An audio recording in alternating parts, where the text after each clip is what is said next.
Noida IMA house में HPV टीकाकरण अभियान शुरू, सैकड़ों बच्चियों को लगे टीके।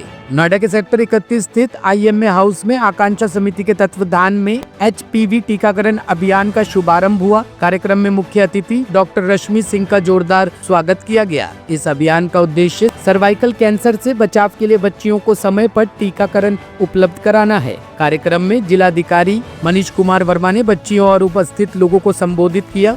इस दौरान स्कूल की बच्चियों को सर्वाइकल कैंसर के प्रति जागरूक किया गया और सैकड़ों बच्चियों को टीके लगाए गए। लगनी है, ये आपको समझ में आ गया।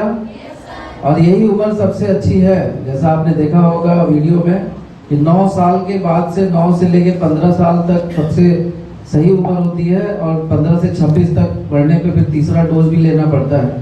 तो इसीलिए हमने आपको और आपके जो अभिभावक हैं उन सभी लोगों से हमारे लोगों ने संपर्क किया, इसके बारे में बताया और आपकी सहमति ली कि ये वैक्सीन क्योंकि पूरी तरह से सुरक्षित है। ये वैक्सीन हम सभी लोग, हमारी पत्नी ने भी लगवाया, हमारे बच्चे छोटे हैं, अभी तो 9 साल के नहीं हुए, बड़ी वाली बेटी है ये अभी 8 साल की है। इसको हम इसीलिए लेके आए कि जब ये 9 साल की हो जाएगी ना तो भी इसको ऐसे ही वैक्सीन लगवाएंगे हम। ये पूरी तरह से सुरक्षित है, ये वैक्सीन पूरी तरह से सुरक्षित है। ये विश्वास दिलाने के लिए हम लोग यहाँ पे आए हैं और आज आप लोग के माध्यम से हम ये शुरुआत कर रहे हैं। आगे हम लोगों का जो उद्देश्य है पूरे जिले को और मैम के नेतृत्व में पूरे प्रदेश की जो गरीब बच्चियां हैं, महिलाएं हैं, क्योंकि मार्केट में अवेलेबल है लेकिन अभी फ्री ऑफ कॉस्ट नहीं है, इसका कुछ चार्ज देना पड़ता है। तो जो भी ऐसे लोग हैं जो कि ये वैक्सीन लगवाना चाहते हैं लेकिन अफोर्ड नहीं कर पा रहे हैं, उनको सभी को हम लोग सहयोग करेंगे और सहयोग करके इस कैंसर को जड़ से मिटाने में हम पूरे तरह से प्रतिबद्ध हैं। मैं धन्यवाद देना चाहूँगा बहुत सारे हमारे जो पार्टनर्स आज जुड़े हैं, जो अलग अलग, कोई दिल्ली में काम कर रहा है, कोई किसी स्टेट में काम कर रहा है और सबकी इच्छा है कि वो एक इस मैं आकांक्षा का नाम लेना चाहूँगी। तो उसमें जो यहाँ का आकांक्षा गौतम बुद्ध नगर को जो बागडोर संभाल रही है, अंततः आप और जो डिस्ट्रिक्ट मैजिस्ट्रेट हैं, जो कि एक एक्स ऑफिशियल रोल होता है उनकी धर्मपत्नी का किसी भी जगह में, आकांक्षा समिति में जो डीएम की पत्नी होती है एक एक्स ऑफिशियल रोल में रहती हैं अध्यक्ष के रूप में। जैसे कि स्टेट में जो स्टेट के जो मुख्य सचिव होते हैं तो उसमें एक एक्स ऑफिशियल रोल के रूप में मैं यहाँ पे आई हूँ। तो यहाँ जो डीएम ने जो जितनी अच्छी बातें अभी आप लोगों ने बच्चों ने सुनी और उनके साथ जो यहाँ सहयोगी जो इस प्लेटफॉर्म पे मौजूद हैं, जिसमें कि मैं विभिन्न सेक्टर्स को देख रही हूँ। आपने कुछ हॉस्पिटल का नाम सुना, आपने इंडस्ट्री का नाम सुना, हमारे कुछ समाज सेवी संस्था भी हैं, एक्सपर्ट्स हैं और जो बाकी पार्टनर्स जो सहयोगी हैं यहाँ पे, सबको मैं बहुत बहुत बधाई देना चाहूँगी।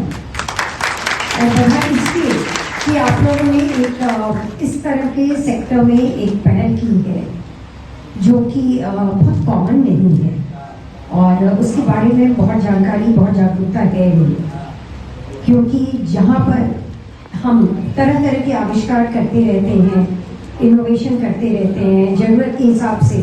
कोविड के समय आपने देखा कि किस तरह से लोगों ने वैक्सीन को एक्सेप्ट किया और वह भी ऐसा वैक्सीन जो कि इंडिया में ही बना हुआ था।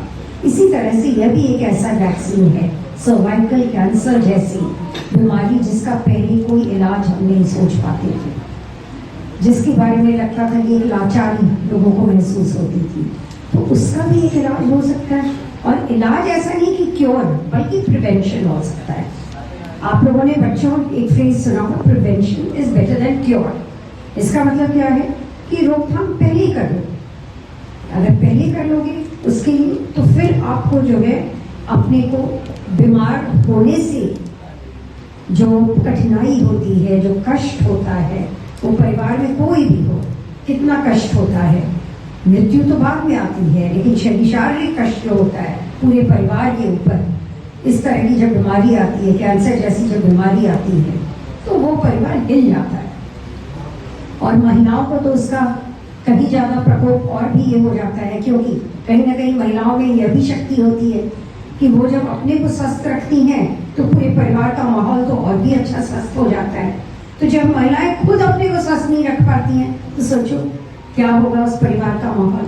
तो खुद स्वस्थ रखने के लिए सबसे पहले तो हमें जानकारी ये रखनी पड़ती है कि हम सिर्फ आज नहीं, हम कल के लिए भी, अपने भविष्य के लिए भी सोचें। टॉप स्टोरी ब्यूरो के लिए नोएडा से अमर सैनी की रिपोर्ट।